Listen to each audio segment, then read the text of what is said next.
শর্করা জাতীয় কোনো খাবার খাই না আজকে অনেক দিনই হয়ে গেছে।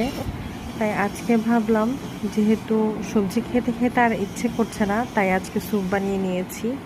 মিষ্টি কুমড়া, পালং শাক আর বেবিকর্ন, মুরগি আর ডিম দিয়ে একটা স্যুপ বানিয়ে নিয়েছি। সাথে মুরগি নিয়েছি, ডিম নিয়েছি আর শসা নিয়েছি।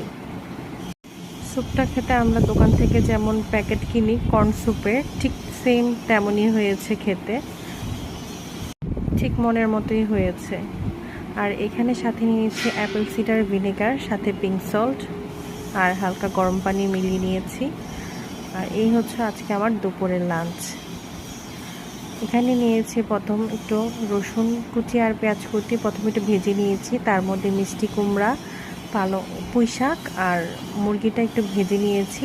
তারপর পানি সাথে একটু গোলমরিচ, চিলি ফ্লেক্স, একটু লবণ দিয়েছি স্বাদ বাড়ানোর জন্য। নামানোর আগে অ্যারারুট দিয়ে নামিয়ে নিয়েছি।